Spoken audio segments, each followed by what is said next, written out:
Eu de vez em quando vejo algum cidadão falar o seguinte, mas o Lula teve sorte por causa do boom das commodities.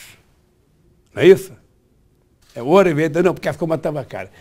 Ora, se é verdade, por que o Brasil de 1950 a 1980 cresceu em média 7% ao ano e não fez distribuição de renda? Por que o Brasil, no tempo do MET, na década de 70, chegou a crescer 14% ao ano o PIB e não teve distribuição de renda? Ora, o nosso problema não é porque o Brasil exportou commodity. O nosso problema é porque nós tivemos uma política de inclusão dos mais pobres no orçamento da União. É porque nós tivemos uma política de inclusão do mais pobre na universidade. É porque nós tivemos uma política de inclusão do negro. É porque nós tivemos uma política de inclusão dos chamados marginalizados. Esse país era governado para 35% da população e nós resolvemos dizer que era possível governar esse país para 100% da população. Qual é a sua avaliação que você faz desse personagem que se tornou um personagem incrivelmente complexo na história do Brasil, que é o Lula? Ele foi uma força... força para o bem, força para o mal seria ruim, mas qual o impacto que você acha? O Lula fez um estrago, né? Ao mesmo tempo que foi um bom presidente. O Lula foi um bom presidente para o Brasil, se você imaginar a conjuntura. Então o que o Lula conseguiu? A proeza de expandir o consumo quase 4 vezes. Mas num tempo sem também base. Que estava entrando uma quantidade de dinheiro no Brasil. Sem base, sem estrutura, sem base, sem nada, de forma absolutamente insustentável. A maior parte das pessoas não entende que aquilo foi uma alta rara no mercado de commodities internacional, que botou uma quantidade abissal de dinheiro no Brasil. Isso. E ele, a virtude dele é que ele pegou essa montanha de dinheiro, deu 70% para o baronato e 30% para o povo. 70%. Ou seja, não foi um governo de esquerda. Não foi nem remotamente. Ele, pelo contrário, a perversão do Lula começa e se agrava mais recentemente, porque ele é o crime perfeito. É o líder de esquerda que coopta todas as expressões de organização da sociedade civil, dos estudantes, dos sindicatos, dos profissionais liberais, etc., coopta para o governismo, anestesia o antagonismo social com políticas sociais compensatórias que fazem parte do ideário neoliberal, do consenso de Washington, políticas sociais compensatórias, a pedra de toque mais forte é o Bolsa Família, e faz uma aposta numa grande conciliação subornada por 70% para os ricos e 30% para os pobres. Tanto que a classe média, que é quem primeiro se insurge, ela ficou neutra. A classe média não viu nada nesses governos. E por que a revolta do povão com a Dilma é precoce? Porque a Dilma simplesmente, quando cai os preços das commodities, ela não entende nada, não é do ramo, é uma nomeação do Lula, para o Lula continuar mandando, o poste, que ele quer continuar repetindo a mesma prática. E aí o povo brasileiro perde metade da capacidade de consumir do dia para a noite.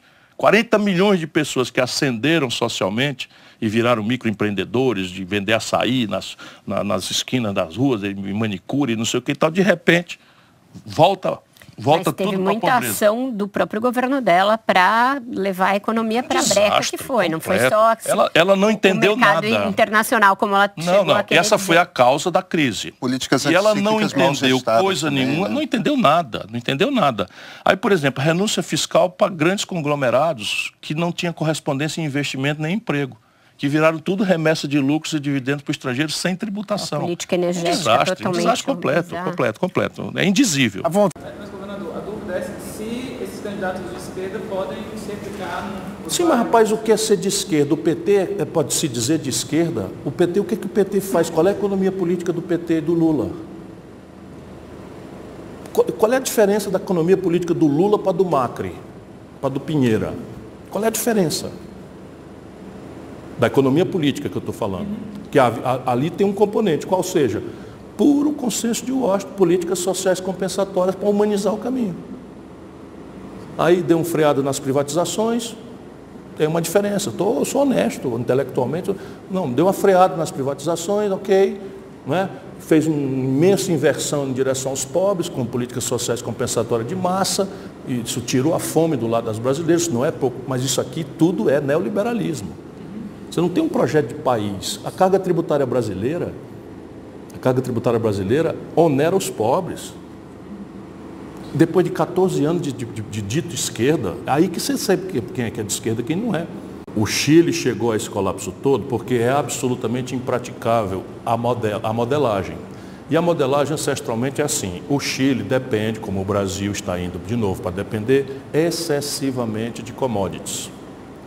E no caso do Chile, com um portfólio de commodities muito restrito, que é basicamente o cobre, fruta e pesca.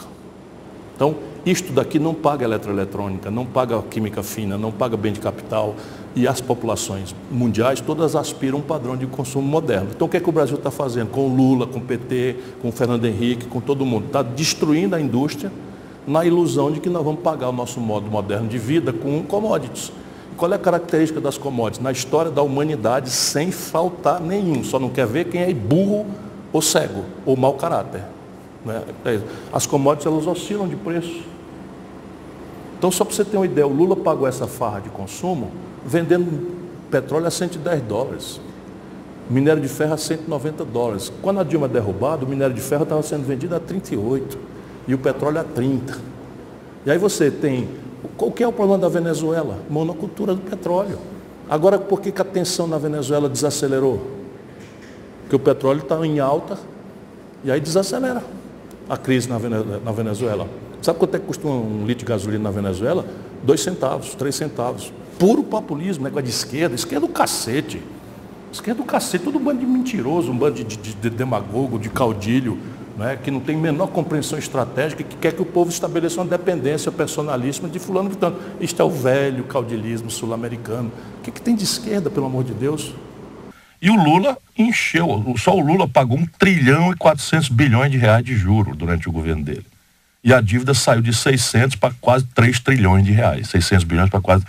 E assim, é porque não tem a goela, não tem limite, não tem tamanho, o tamanho da goela dessa fração egoísta da sociedade brasileira, que não tem sequer nenhum sentimento social.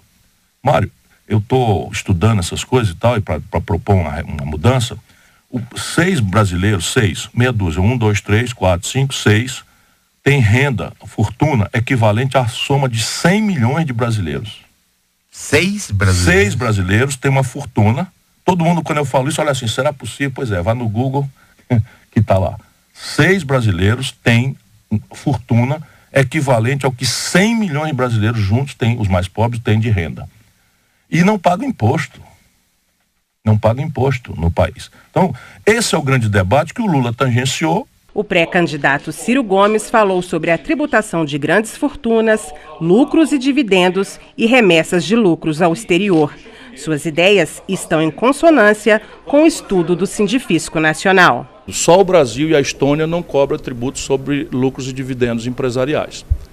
Um grande grupo financeiro brasileiro acabou de distribuir 9 bilhões de reais para 4 famílias. Não pagaram 1 centavo de imposto, enquanto o seu salário morre com 27,5% na fonte. E você não acredita na saúde pública, se obriga a pagar o plano de saúde, não acredita, sendo da classe média, não acredita na educação pública, bota o filho na escola particular e crescentemente está onerada por segurança, que está com medo e não vê o Estado lhe dar garantias e tranquilidade. Isso é completamente injusto e quem quiser consertar as coisas no Brasil tem que aumentar o imposto sobre os ricos para diminuí-lo sobre a classe média e sobre os pobres. Eu vou fazer a primeira da Cristiane Barros, que tem tudo a ver com o que você falou da questão dos bancos. Ela bota: Ciro, você é árduo crítico dos bancos, mas ninguém conquista o poder sem se aliar a eles. Como você pretende se tornar palatável para essas famílias que lucram com o país do jeito que ele está hoje? Minha irmã querida, isso aqui é um compromisso de honra. Se for para vender a alma para essa gente, é melhor escolher outro. Eu não sirvo para presidir o Brasil. E eu explico para você. O Brasil hoje tem um orçamento. O orçamento é uma lei que prevê todas as receitas e todas as despesas. Só para você ter uma ideia, 51 de cada 100 reais do orçamento brasileiro é juro para banco, rolagem de dívida e amortização. Pior, nós não estamos conseguindo pagar o juro, porque estamos desequilibrados em bases correntes, ou seja, falta dinheiro até para o dia a dia do Brasil. Isso está indo para o saco sem fundo, aumentando a dívida. No mundo hoje, você paga entre 0 e negativo para tomar um empréstimo. Essa gente está cobrando 1,75% de juro ao mês para um brasileiro comerciante descontar no duplicado. Portanto, se você quer consertar o Brasil e não puser o dedo nessa ferida, você está simplesmente mentindo para o povo brasileiro. Não me peça que para ser presidente eu minta para você. Me dê força se algum dia for candidato de novo, me dê força para eu mudar isso. E não é para enfrentar com ódio, nem coisa nenhuma, é para botar eles no padrão, não é, que o mundo inteiro faz. Você tem um cartão de crédito, meu irmão? Pois bem, um cartão de crédito no Brasil, vamos dar logo o nome nos boi. O Visa, o American Express, lá nos Estados Unidos, que é a matriz deles, cobram 30% de juros ao ano. Sabe quanto é que eles cobram no Brasil? 270% de juros ao ano. Por que eles fazem isso? Porque o Banco Central do Brasil está entregue ao controle deles. Eles entregaram isso desde o Fernando Henrique. Desde o Fernando Henrique, que com Lula foi a mesma coisa, que presidiu o Banco Central foi o ex-presidente do Banco de Boston. Quem presidiu o Banco Central na Dilma foi o camarada do Itaú. Quem veio para ser ministro da Dilma foi o camarada do Bradesco. Percebe? Então, ou a gente conserta as coisas, ou vamos ficar nessa situação, em que o banquete dos bilhões é para os brancos, e as migalhas a gente distribui para o povo pobre, e se distraindo aí, fazendo de conta que o destino do povo trabalhador brasileiro é andar numa bicicleta ou numa moto com um sacolão do Uber Eats ou do iFood nas costas para ganhar R$5 e ser atropelado nas ruas das grandes cidades do Brasil. Portanto, ó, minha querida, se você quer mentira, eu quero muito que você me ajude, mas comigo não dá não.